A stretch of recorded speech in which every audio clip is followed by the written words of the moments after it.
One of the other things Adam Grant talks about is the importance of, if you want your kids to read, they need to see you reading. And I think more than you read to them, they need to see you reading. And I think with managers too, show them, talk to them, show them the books that you're reading. Maybe create a little mini library in the office and let people borrow those books, because that's self-direction, that's self-teaching. And let the people see a book on your desk at all times, and let them see that change, so it's not always the same book, to demonstrate that you are reading additional books. Welcome to the Manage Self, Lead Others Leadership Podcast with Nina Sunday for experienced and aspiring people managers. This show will help you explore ways to become a more intentional leader. Each episode, host Nina Sunday speaks with some of the brightest business minds on the planet who share a passion to elevate and transform team culture. Workplace culture hides in plain sight. Is yours flourishing? Join the movement to make your workplace a better place to work. Are you ready? Because it's time to manage self, lead others. Hello and welcome to the Manage Self, Lead Others podcast. I'm your host, Nina Sunday, and this week my guest is Randy Mayeux, and member of the C-Suite Network. We're both celebrating the launch of the C-Suite bestseller list, which the link is in the show notes, and by taking a few titles from both the C-Suite bestseller list and Randy Mayeux's 15-minute book synopses to have a short conversation on each. So we've got 6 books tonight. Do you know that there's too many books and too little time to read the best of the best? Well, my guest, Randy Mayeux, has the solution. Randy reads them for you. So go to 15minutebusinessbooks.com, and 15 is 15, the digits, and the link will be in the show notes. There are 2 book synopses of business books every month, prepared and presented by Randy Mayeux, the first Friday of every month. Now, if you're in the United States, it's 7 a.m. Central Time. He does it in person in Dallas as well. So if you're a Texan, you can actually be at the event and then streaming live on Zoom. And Randy and I selected 6 business bestsellers to discuss with a view to urging you to either purchase the synopsis or purchase the book, or heck, why not do both? Links to all the books are in the show notes, and we've also got a free gift for you as well. Welcome, Randy Mayeux, and tell us about the 6 books we're going to be discussing tonight. Nina, first of all, thank you for having me. I love reading books, and I love helping people discover what's in them. I have prepared synopses handouts for all 6 of these books, and actually, Nina, I have done 600 different book synopses in the 25 and a half years that I have done that.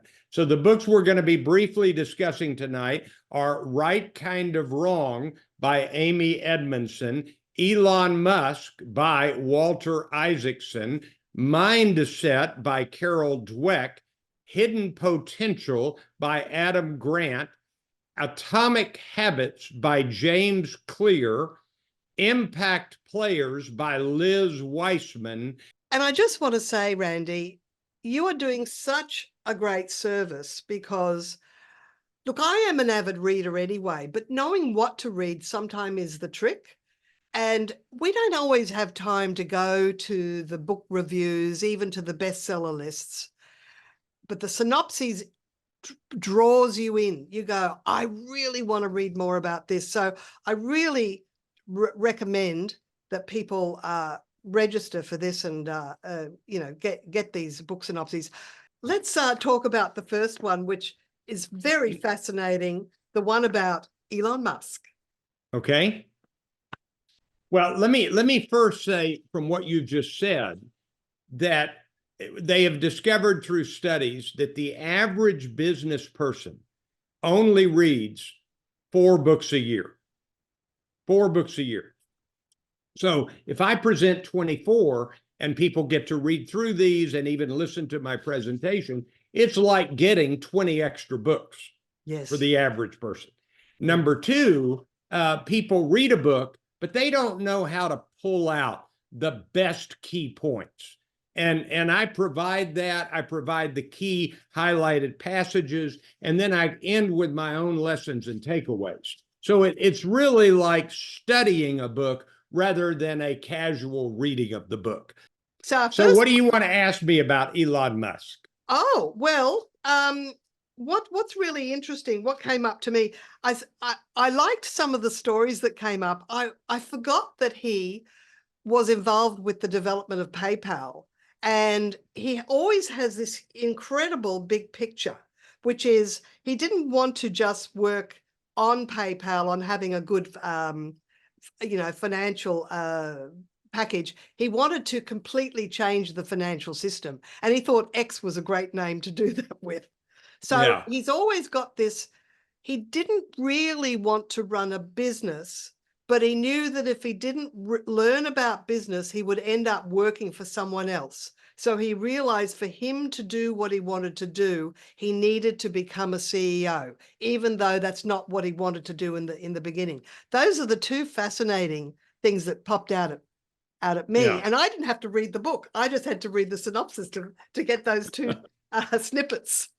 So tell us, Well, what would you like to tell us? Yeah. Let me say first that Walter Isaacson, who wrote this book, has also written biographies of Steve Jobs, which I've presented, and Benjamin Franklin and Albert Einstein and Henry Kissinger. He is a prolific biographical writer. And he really does say that Elon Musk and Steve Jobs are different than other people, just different. And so you are exactly right. Elon Musk starts something, but always has a bigger picture. He's not interested in building rockets that go into space. He's interested in literally living on Mars. I mean, literally. And so he has started SpaceX for the purpose of taking a colony to the planet Mars. You may not be aware, and this is not in the book, but he is wanting to turn X, which was Twitter, which he bought, which has not gone well compared to his other endeavors, but he wants to turn that into a new version of alternative to banking. So he wants to find a way to turn X into an alternative to banking. So those are some of the things about him. But here is the key element of what makes him different. He looks at a problem and figures out a way to fix it. And then he figures out a way to fix it with the fewest possible people who work incredibly long hours. He is not well liked one-on-one. He is not great at soft skills, but he gets things done. And that's one of the key findings in this book. So yeah, so those are some thoughts. There were some connections between Steve Jobs and Elon Musk in that that a lot of people don't like them, but they do get things done, and they have these incredibly different approach to everything. And he was an innovator even as a young man, because I remember the story about Yellow Pages. They worked out with the internet revolution, which comes only once in a lifetime, they managed to do a directory that included map directions to get to the location. And so I think the editor of the Toronto Star said, like, belittled it and said, oh, look, it won't replace the Yellow Pages. Well, guess what? Something else replaced totally the Yellow Pages. Yeah. Very and similar. Nina, he was the first person to do that. He created the finding a way to enter an address and it shows you a map automatically. Which Google ended up doing. Yeah, but he created it first. And so it's really remarkable. The other story that's really profound to me is he went to Russia to purchase rockets, and they were charging him a fortune. So he said, we're not going to buy these rockets. And he got on the plane with his small team and flew back. And while his team slept, he got on his computer, figured out on a spreadsheet, figured out how he could build rockets from scratch better than buying them from Russia. He literally is a self-taught, I'm not exaggerating, rocket scientist. Yeah. He read the encyclopedia as a boy, and he's able to self-teach himself on basically any subject. So that's one of the keys. There is a term for that, an autodidact. In other words, Yeah. the ability to teach themselves. So he is like beyond genius.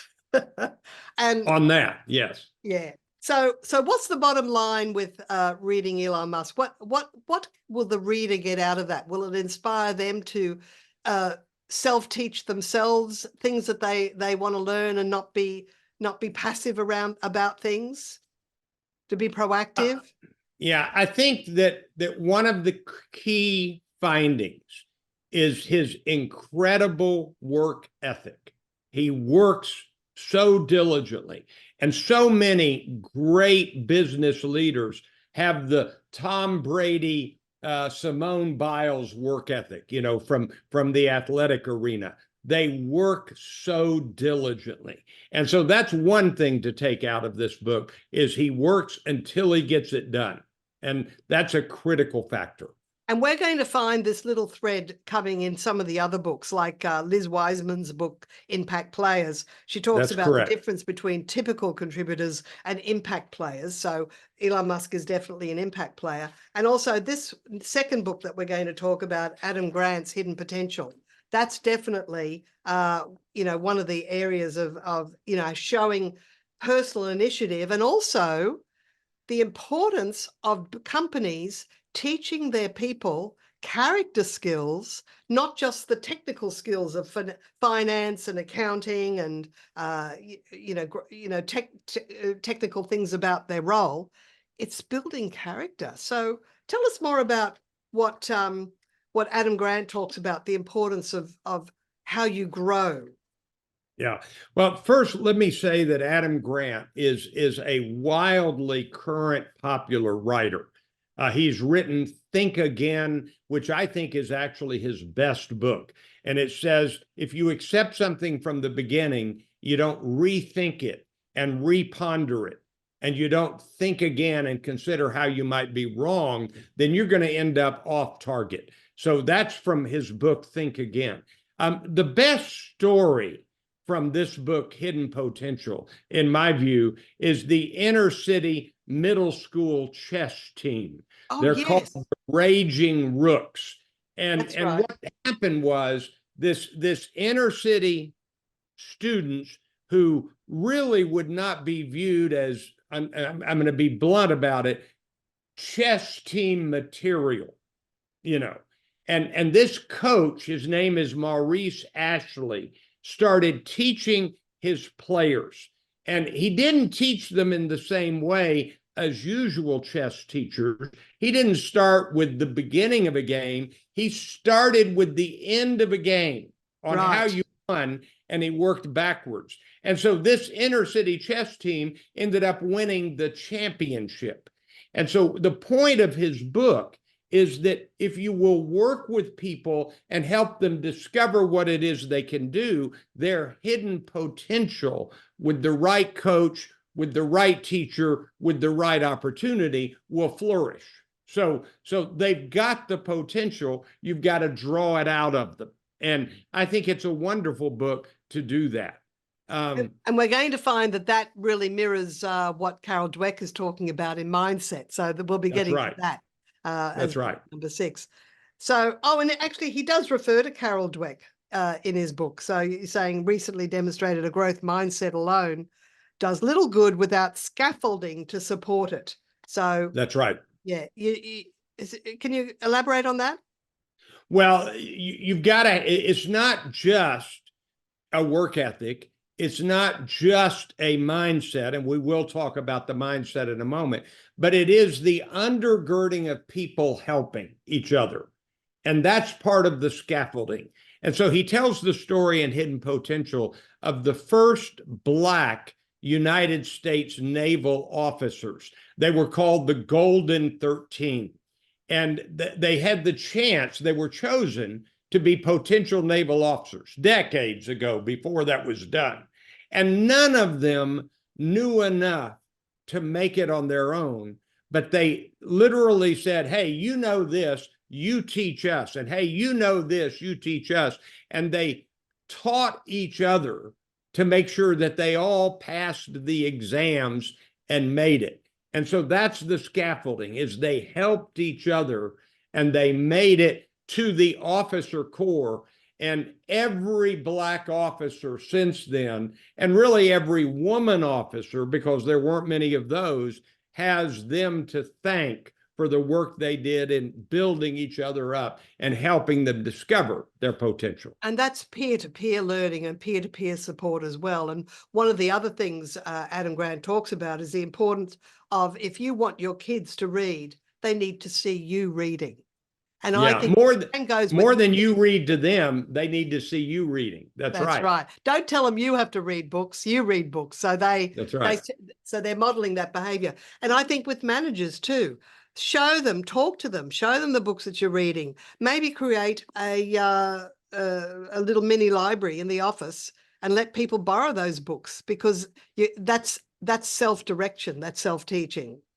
And let the people see a book on your desk at all times, and let them see that change, so it's not always the same book, to demonstrate that you are reading additional books. Yeah, that's fabulous. The next book, one of my favorites, Amy Edmondson, The Right Kind of Wrong, about psychological safety. Professor Edmondson coined the phrase psychological safety way back in 1999 with one of her early books, Teams. And I've been a follower of her work for some time. So this is an amazing read, The Right Kind of Wrong. She talks about intelligent failures, and I'm not sure I've really grasped the full concept of that. Do you want to tell us a bit more about learning from failures, but the difference, there are good failures and there are intelligent failures? Before we hear the answer to that question, let me take a moment. Too many books to read, too little time? Under pressure to get through tons of reading that just keeps pouring in? If you ever wanted to unlock the superpower of speed reading, then you might like to find out more about my Speed Reading Academy for my online, on-demand speed reading training. It works like a charm. Imagine how many books you can get through when you double or triple your reading rate without loss of comprehension or enjoyment. Over the last few decades, more than 100,000 managers, professionals, knowledge workers, salespeople, and students from Australia and New Zealand have participated in my speed reading program, either for a private company group or public programs, and now as an online course over 2.5 hours that you can take in the comfort of your home or office. What makes my course different? 1, it's tested and proven. In this program, you gain the advantage of my decades of experimentation, creating a better speed reading course that works, so you too can become a master. In our live workshops, most everyone increases their current reading rate by 3 to 10 times, but what can you expect in a condensed online course? Mostly people triple their reading rate, some reaching 6 to 10 times, and just about everyone at least doubles. 2, it's step by step. It's easy to complete each module in order with me on video cheering you on as if I'm right there in the room with you. 3, you do the drills in your own reading material. The first module guides you on how to calculate your reading rate.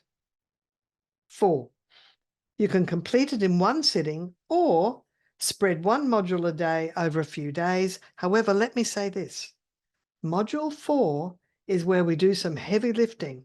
With 2 videos, a little over 30 minutes each, I urge you to set aside a focused 1 hour just for this module. And how about a promo code just for podcast listeners to gain a 50% discount? Write this down. Your promo code for podcast listeners is my name as one word, Nina Sunday. Now go to brainpowertraining.com/go to find out more and get started. And the link is in the show notes. Now back to my conversation with Randy Mayeux. Let me say, first of all, that this book, Right Kind of Wrong, won the Financial Times Business Book of the Year award, which has a large cash award. And she beat out Elon Musk and The Coming Wave, and I forget the others, but it's really quite a remarkable achievement. Her earlier book, The Fearless Organization, if anyone is wanting to really delve into this, I would read The Fearless Organization and then follow it up with Right Kind of Wrong. She tells a story about some medical professionals who the issue was, will they acknowledge their mistakes? And her first finding was that there was a group that did not have any mistakes, or very many, but the reality is they weren't sharing their mistakes with one another. The essence of psychological safety is that you feel free to share your failures, and they're not going to reject you. And that way you help each other correct the failures.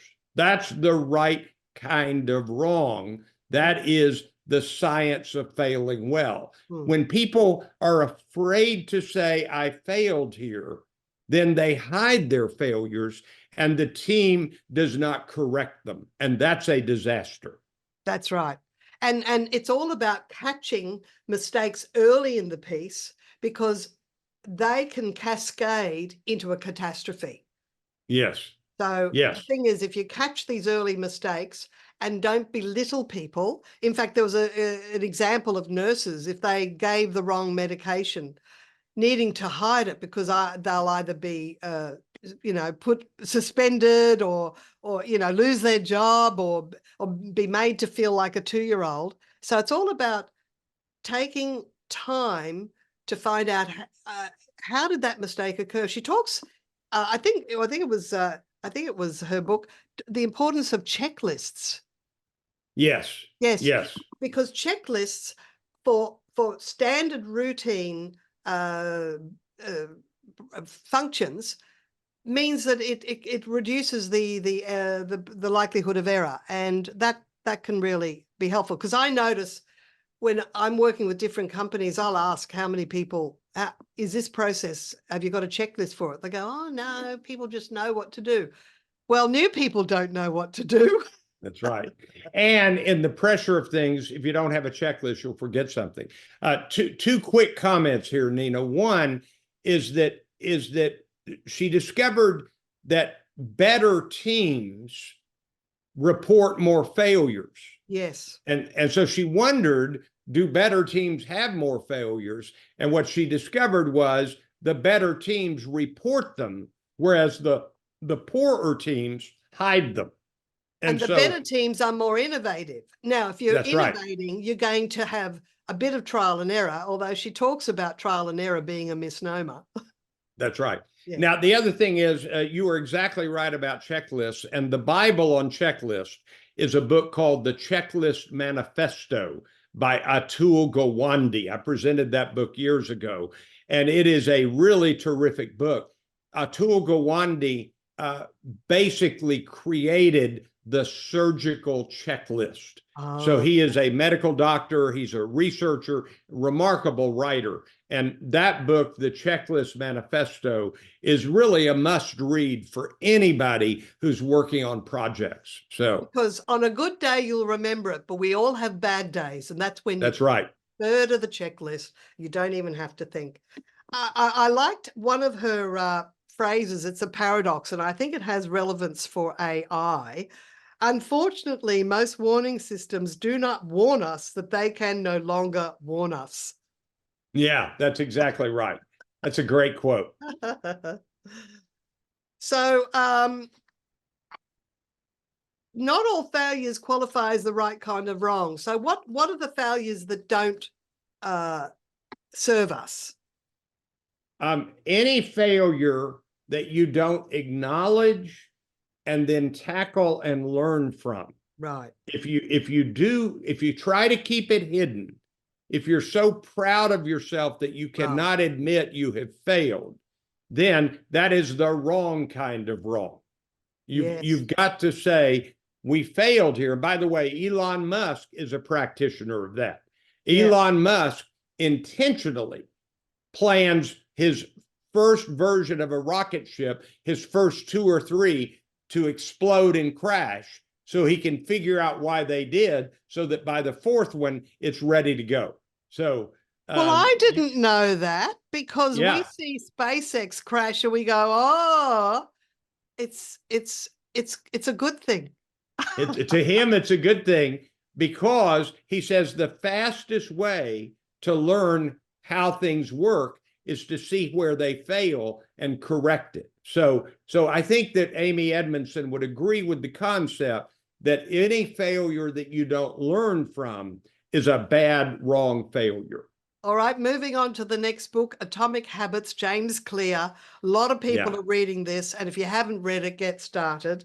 So, you know what I loved?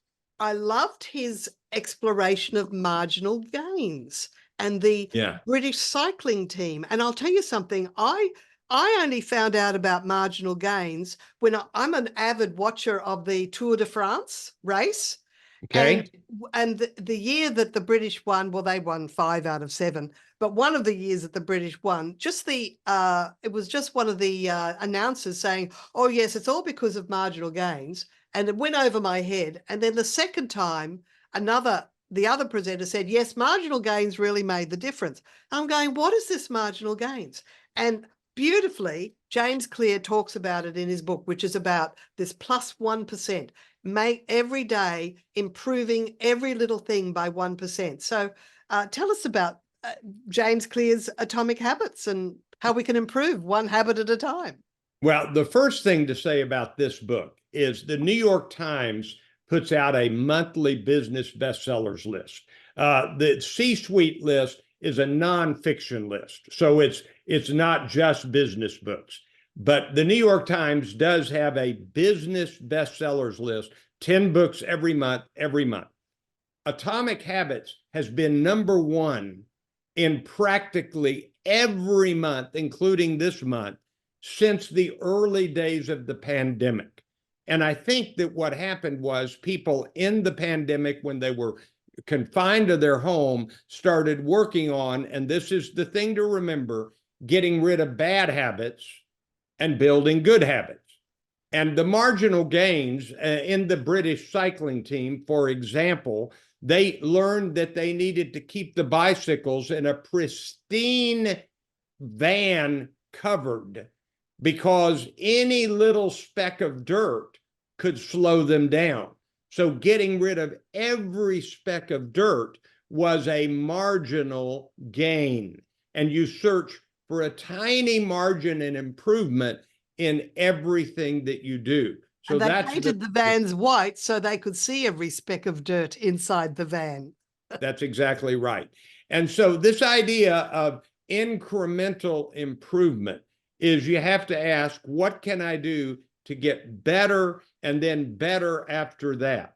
And there's a famous concept from an economist named Richard Thaler, or Thaler. I don't know how to pronounce his name. Thaler. He won a Nobel Prize in economics. He wrote a book called Nudge, Nudge. And you make a little nudge. For example, if you were to take the rounding up of the dollar whenever you spend money and save that rounding up automatically, that's a nudge that builds your savings. So this book, Atomic Habits, very much speaks of those kinds of nudges, where if you do this a little bit, you will keep getting better. And because he talks about it as a compounding process. That's and correct. So the outcomes accumulate, so that over time it leads to staggering results. So it's this compounding nature that really happens if you're doing this bit by bit improvement every day. Yeah. And let me mention that this book is really terrific, but it is primarily on personal habits, more than corporate habits. Yes. There is a book that he mentions by Charles Duhigg called The Power of Habit. And that book has a great story about corporate habits. It's a story about Alcoa aiming for safety. But if I were working on habits, I would read these two books together, The Yes. Power of Habit and Atomic Habits. Number 5, actually, this was one of my favorites as it turned out. This is Liz Wiseman, Impact Players, How to Take the Lead, Play Bigger and Multiply Your Impact. And not only that, she's a researcher and advisor, and she teaches leadership around the world, but she wrote another book called Multipliers, How the Best Leaders Make Everyone Smarter. Gee, I want to get that book too. They're both excellent. They're Yeah. both very good. And Multipliers was written for leaders. Right. This book, Impact Players, is written for participants, for team members who are not the leader. She says, when you are the best person to lead something on a team, you lead, but then you step back when somebody else is better to lead another piece of the effort. And it is the fact that you step up when you need to, and you step back and follow a different leader. When that works perfectly, it's a terrific book. I like how she's able to list the character traits of impact players versus typical contributors. So Yeah. Impact players will have a problem solver mindset. They see challenges as opportunities. They're energized by messy problems. Change is intriguing, not intimidating. And they wear opportunity goggles. That's one of her findings. And she says that when you look for the opportunity and find it, you are now contributing in a bigger way to make a better impact. So the book is all about making the best impact you can in the work you're doing. It's a terrific book. And for those of you that are listening, please do listen right through to the end, because one of the best books is at the end. But also to remind you, there are some free gifts. If you go to the show notes, there are some free gifts, some free synopses you'll be able to download.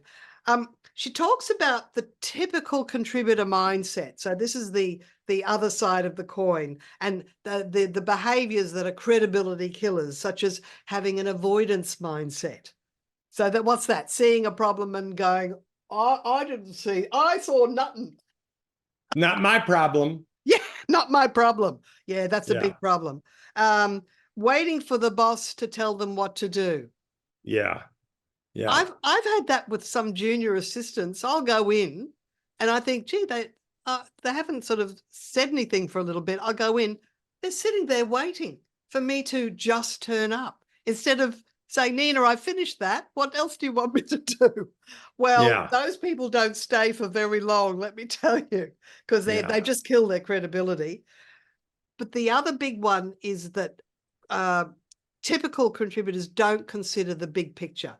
So that's right. Impact players think about the big picture. So they're able to spot the unintended consequences of taking a course of action.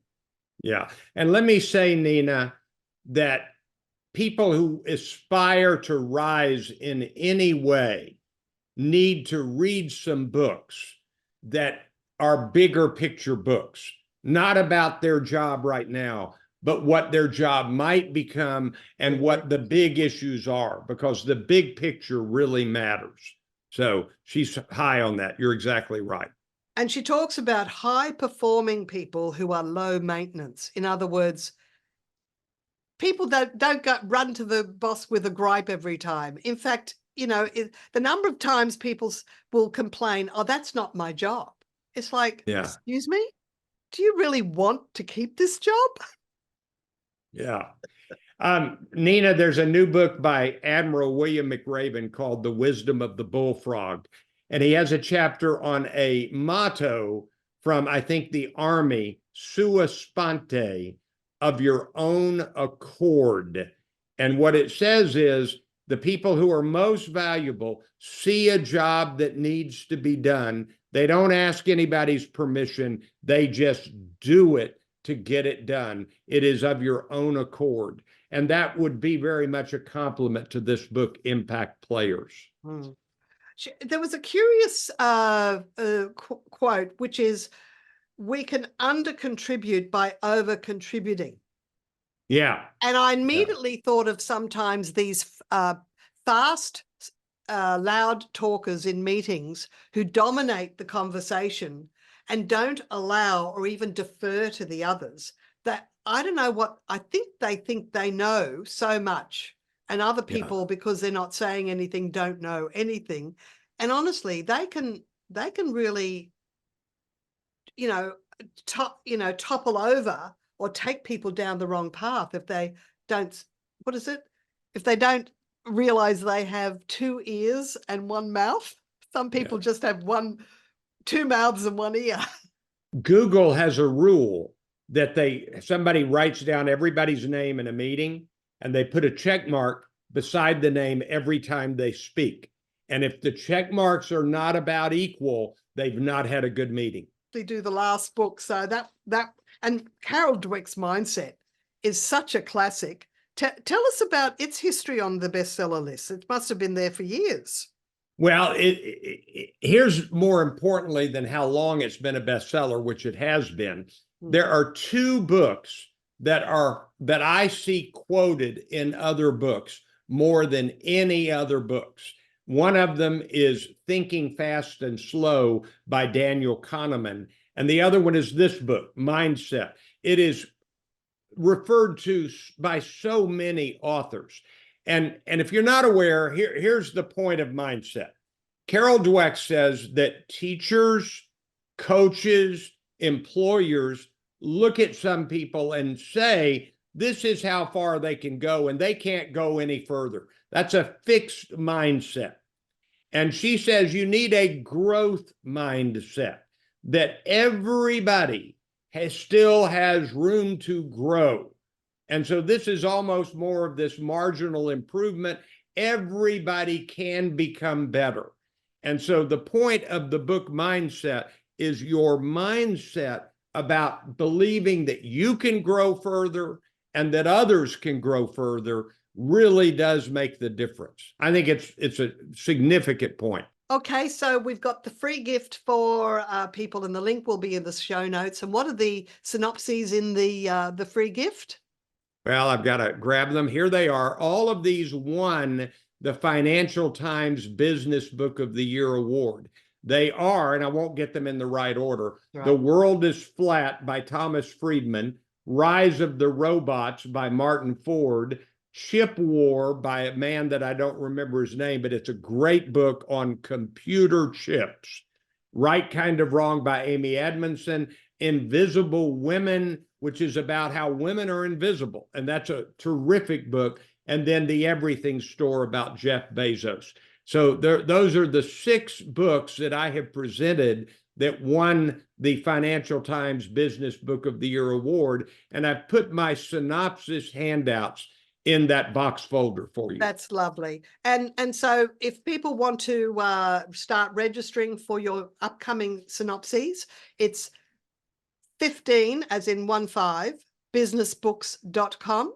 15minutebusinessbooks.com.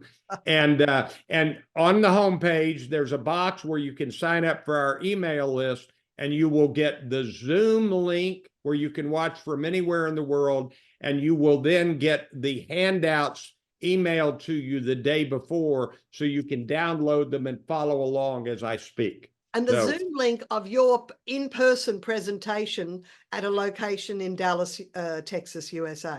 It's a hybrid. I'm speaking in front of some people in a room and also on Zoom. Yes. I have a feeling, Randy, that there'll be a lot of global people that may decide to turn up to Dallas just to come to one of your Business Books events. When is it? The first, what of the month? The first Friday. It's called the First Friday Book Synopsis. Yeah. So it's the first Friday every month, except an occasional July or January, depending on when January 1 and July 4 fall. And then it's the second Friday. So if you're going to the US, head over to Dallas and say hi to Randy.